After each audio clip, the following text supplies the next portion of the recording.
ಅವನು 70 ವರ್ಷದಿಂದ ಮಾಡ್ತೀನಿ ಅಂತ ಅವನಲ್ಲ ಹೊಂದ್ಕೊಂಡಾದಿದ್ದಾನೆ ಅವನು. ಅವ್ನಿಗೆ ಆಡಳಿತ ಕೊಟ್ಟಿದ್ದಾರೆ, ಕಮಿಟಿಯವ್ರು ಕೊಟ್ಟಿದ್ದಾರೆ, ಅಧಿಕಾರಿಗಳು ಕೊಟ್ಟಿದ್ದಾರೆ ಅವ್ನಿಗೆ ಅಧಿಕಾರವಾ.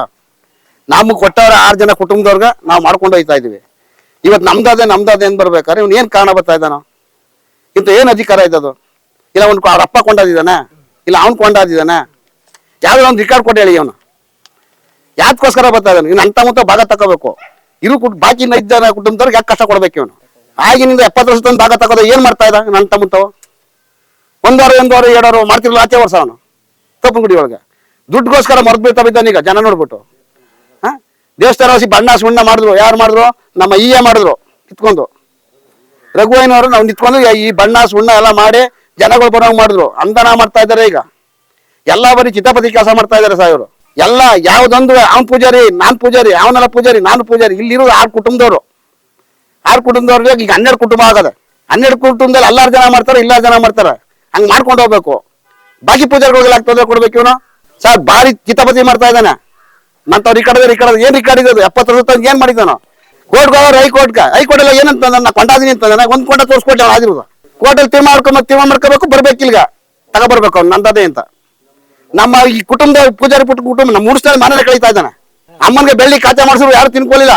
ಜೋಮ್ಲ ಲಾಕ್ಸರ ಮಾಡಿಸಿದ್ರು, ಚಿನ್ನದಲ್ಲಿ ಕಿರೀಟ ಮಾಡಿಸಿದ್ರು. ಅವ್ರು ಬಂದಕ್ಕ ಎಲ್ಲ ಮಾಡ್ಸವ್ರ. ಇಲ್ಲಾರ ಆರೋಪನೆಲ್ಲ ಒರೆಸ್ತಾ ಕುಂತವನ. ಎಲ್ಲ ಬರೀ ಫುಲ್ ಕಿತಾಪತಿ ಮಾಡ್ತಾ ಇದಾರೆ. ಅವ್ರೊಂದು ಗುಂಪು ಸೇರ್ಕೊಬಿಟ್ಟು ದೇವ್ರ ಸಮತ್ ಬರ್ತಾರ ಕಟ್ಕೊಂಡವನ. ದೇವ್ರ ಸಮತ ಕಟ್ಟಿರಲ್ಲ. ನಾಗೇಶ ಅಂತ ಅವನ ಊರೂರ್ಗೆ ಬೆಂಕಿ ಇಡ್ತಾ ಕುಂತವನ ನಾಗೇಶ. ಇಸ್ಲಾಮ ದೇವಸ್ಥಾನ ಪೂಜೆ ಮಾಡ್ಬೇಕಾರೆ ಏಕಾಏಕಿ ಬಂದು ಗಲಾಟೆ ಮಾಡಿ ದೇವಸ್ಥಾನಕ್ಕೆಲ್ಲ ನುಗ್ಗಿ ನಮಗೂ ಭಾಗ ಬೇಕು, ಇದು ಬೇಕು. ಈಗ ಆ ಥರ ಮಾಡೋಕೆ ಹೋದ್ರೆ 100 ವರ್ಷ 50 ವರ್ಷದಿಂದ ದೇವಸ್ಥಾನದ್ದು ಇದೆ. ಈಗ ಚಂದೊಡ್ಡಿ ಅವರು ಇವರೆಲ್ಲ ಬಂದು ಬಿಡ್ತಿದ್ರು ಅವಾಗ. ಈಗ ಸರ್ಕಾರ ಇರೋ ದಿವಸದಿಂದ ಯಾರು ಏನು ಮಾಡೋಕೆ ಆಯ್ತಾ ಇಲ್ಲ. ಅವ್ರು ಹೇಳ್ದಂಗೆ ನಾವು ಕೇಳಬೇಕು.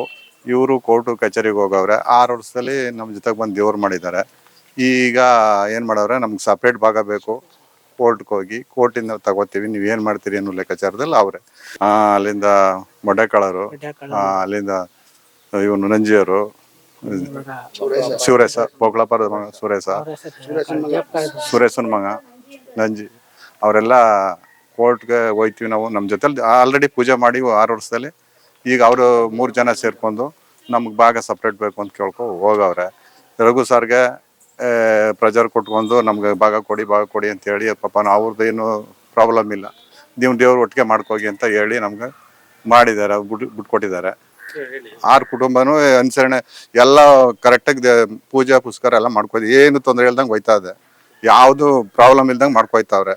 ಈಗ ಬಂದಾಗ ಪ್ರಾಬ್ಲಮ್ ಮಾಡ್ತಿರೋದೇ ಚಿಕ್ಕಮುತ್ತಾನೇ ಪ್ರಾಬ್ಲಮ್, ಮೇನ್ ಪ್ರಾಬ್ಲಮ್ ಅವನಿಗೆ. ಯಾವ್ದಕ್ಕೂ ಬೊಗ್ತಾ ಇಲ್ಲ, ಯಾರು ಹೇಳಿದ್ರು ಕೇಳ್ತಾ ಇಲ್ಲ, ಯಾರ ಮಾತನ್ನೂ ಕೇಳ್ತಾ ಇಲ್ಲ. ಕರುನಾಡು ಟೈಮ್ಸ್ ಚಾನೆಲ್ನಲ್ಲಿ ಸುದ್ದಿ ಮತ್ತು ಜಾಹೀರಾತು ನೀಡಲು ಈ ನಂಬರ್ಗೆ ಕರೆ ಮಾಡಿ.